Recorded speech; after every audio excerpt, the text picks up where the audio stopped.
Hello everyone, Paul Elam here with A Voice for Men with Part 3, the conclusion of the plague of modern masculinity. And we'll begin with an old expression.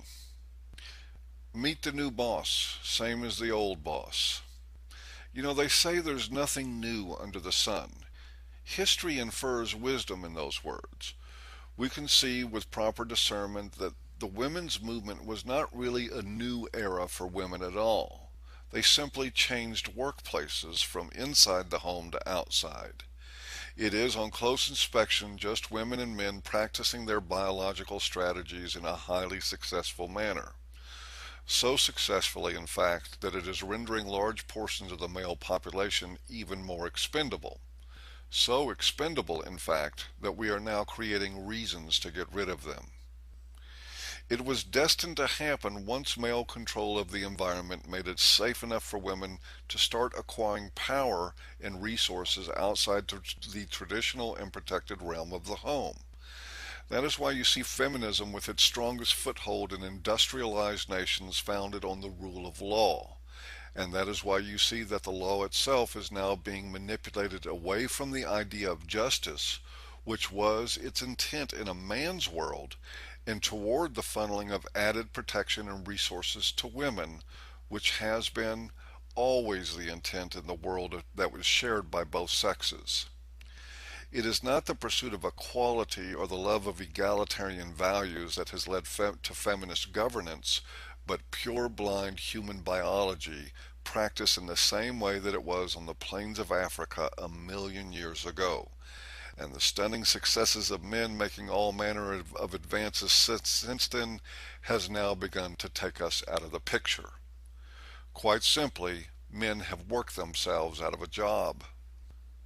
As noted earlier, we have already begun to disappear from the ranks of the employed and the educated, and the government is actually adopting policies to accelerate that process.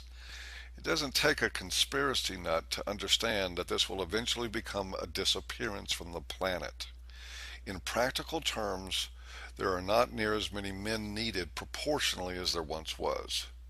The ones that remain will be increasingly of lower status and will be subject to ever more draconian control. But of course, there is one factor that will turn the tide before it's over. It is the instinct for survival. It is the only instinct stronger than that of sex, and it has already begun to show signs of emergence. We call it the men's movement, MRAs, MGTOW, and the like. We are the evidence that men transcending biology is possible, proof that there actually can be something new under the sun. And we are growing rapidly because more and more men are beginning to see misandry for what it is, a loaded gun pointed directly at their heads and at the heads of our sons. Unlike feminism, which is simply a normal functioning part of the female sex role advanced to destructive levels, masculism is the exact polar opposite. This is the first time in human history that men are organizing to overcome their biological mandate and to reverse the flow of survival power back to the world of men.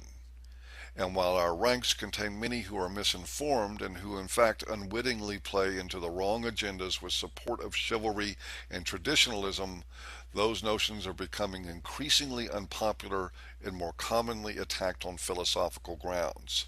The men's movement is starting to get it. And this is precisely the battle we need to fight.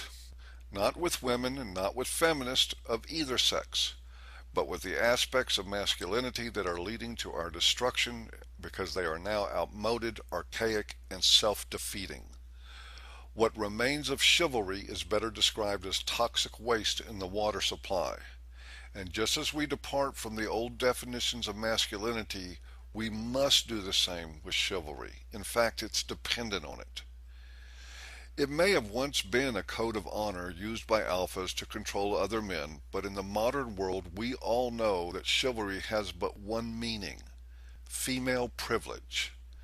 And so now we can call it by many more modern and more appropriate names: VAWA, primary aggressor laws; Title IX, rape shield laws; Title 4D, family court, prosecution on false accusations, media bias against men, or, if you prefer the short and simple version, misandry.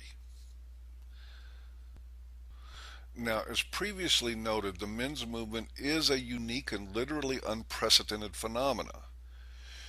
It will bring with it some other firsts. One of them is the socio-sexual warrior, and I refer to him for the purpose of this discourse as the Zeta male. The tag remains faithful to the Greek alphabet classification of the other types of men, but there is more purpose to that level. I took it from the star Zeta Persei. I like the navigational metaphor of the star as it is applicable to the context of a lost generation. But I was also intrigued to learn that Persei is a variation of Perseus, the first of the Greek mythological heroes.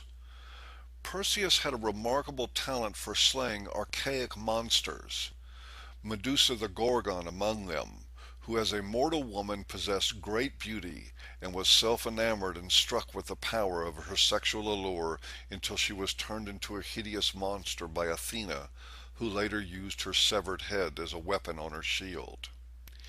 In 1940, an article by Sigmund Freud was posthumously published entitled Medusa's Head, Das Medusenhaupt, in which he postulated that Medusa represented castration in a child's mind related to discovered and denied maternal sexuality. Even more interesting is that in modern times, feminists from Women, a Journal of Liberation, 1978, adopted and reinterpreted the image of Medusa as representative of women's rage, and it served as a binding symbol of feminist solidarity. So Perseus, the namesake of Zeta Persei, was the slayer of Oedipal shame or control and the murderously powerful raging feminist archetype, the Zeta male. This classification of male is new because this is a male that until recent times was never needed and indeed was never here. He is emergent and unpolished and struggling to find his legs, but in doing so, thanks to the fertile, safe ground provided by, of all things, other emerging Zetas on the internet, he has no allegiance to tradition, nostalgia for the past, and in fact is charged with plotting a new course. He cannot be shamed into control or intimidated into silence or seduced into capitulation. He doesn't fit in the classic hierarchy and would gladly bring it down in the name of his cause. When someone says he needs to act like a real man, he smiles and says, "No, thank you." He doesn't seek power but justice, and he has one overarching feature largely absent in the world of men around him. He cares about those lost young men who were ambushed coming out of the womb, and he will strive to make himself an example, living proof that there are other roads to take than the ones that lead to self-hatred and self-destruction. And that concludes part 3 of this series. And I do hope you've enjoyed, and we'll see you next time.